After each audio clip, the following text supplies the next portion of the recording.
পুজো শেষ করে তারপর কিন্তু অঞ্জলি দিয়ে মায়ের প্রসাদ খেয়ে তারপর কিন্তু আমরা একটু ঘুরতে বেরিয়েছিলাম। ঘোরা শেষ করে তারপর কিন্তু আমরা চলে এসেছিলাম পাঁপড় কিনতে। যেহেতু ঠাকুরের মন্দিরে কিন্তু আমাদের খিচুড়ি প্রসাদ দেওয়া হবে, তাই কিন্তু ভেবেছি যে পাঁপড় দিয়ে আমি খিচুড়ি প্রসাদ খাবো। তাই কিন্তু দোকান থেকে আমি পাঁপড় নিয়ে নিয়েছিলাম, শুধুমাত্র আমার আর আমার বোনের জন্য কিন্তু পাঁপড় নিয়ে সাথে কিন্তু যেই দুজন ছিল তাদের জন্য কিন্তু আমি পাঁপড় কিনেছিলাম। তো ওদেরকে কিন্তু আমি পাঁপড় দিয়ে দিয়েছিলাম। তারপর কিন্তু আমরা দেখো খিচুড়ি খেতে বসে পড়েছি, আর এদিকে খিচুড়ি প্রসাদ দিয়ে দিয়েছে। আর জানো তো আমরা যেখানে খিচুড়ি খেতে বসেছিলাম সেখানে কিন্তু প্রচণ্ড পরিমাণ কাদা ছিল, তাই কিন্তু কলা পাতা বিছিয়ে আমরা সেখানে খিচুড়ি খেয়েছিলাম। আর খিচুড়িটা সত্যি বলতে খুবই টেস্টি ছিল।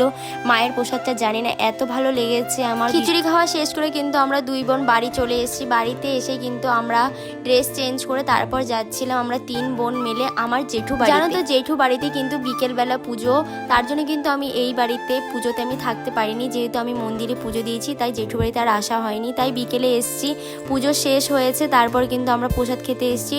আমি আসার 10 মিনিট আগে কিন্তু পুজোটা শেষ হয়েছে। তো প্রসাদ খেয়ে তারপর বাড়িতে এসে কিছুক্ষণ বসেছিলাম। তারপর দেখি হঠাৎ করে হালদারবাবু চলে এসছে। হালদারবাবু আমার আর আমার বোনের জন্য চিপস নিয়ে এসছে, আর আমার দিদির জন্য কিন্তু দেখো ফল নিয়ে এসছে।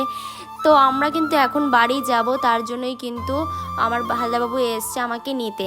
আর এইদিকে দেখো আমার ভাইজি আর ভাইজির বর, মানে আমাদের জামাই, আমি হচ্ছি শাশুড়ি আর আমার বর হচ্ছে শ্বশুর মশাই, ঠিক আছে। ভাইজির বর তো জামাই হবে আমাদের। তো ওরা তো নতুন বিয়ে করেছে, ওরা এসেছিলো ওদের বাড়িতে যেহেতু পুজো হচ্ছিলো তাই ওরা পুজো উপলক্ষে এসছে। তো ওদের সাথে আমরা দেখা করলাম, গল্প করলাম। তারপর কিন্তু দেখো হালদারবাবু আর আমি এখন বাড়ি যাব। আর বাড়ি যাওয়ার সময় কিন্তু হালদারবাবুকে বলেছিলাম যে আমি শাড়ি পরবো না জামা পরবো। ও বললো কি যে রাতেরবেলা গাড়িতে যাবে তো নাইটিটা পরেই চলো। আর তখন বাজে প্রায় 9টা সাড়ে 9টা, তার জন্য কিন্তু আমি নাইটি পরেই এখন বাপের বাড়ি থেকে শ্বশুর বাড়ি যাচ্ছি। জানো তো হাসছি ঠিকই, কিন্তু যে মনটা অনেক খারাপ লাগছে, যেহেতু আমার দিদি আমার বাপের বাড়িতেই আছে আর বোনও আছে, তাই কিন্তু ওদেরকে রেখে আমার যেতে একদমই ইচ্ছে করছিল না, কিন্তু কি করব, যেতে হবে। কিন্তু অবশ্য আমি সামনের সপ্তাহে আবারও আসছি। তো চলো ভিডিওটা এই পর্যন্ত, টাটা।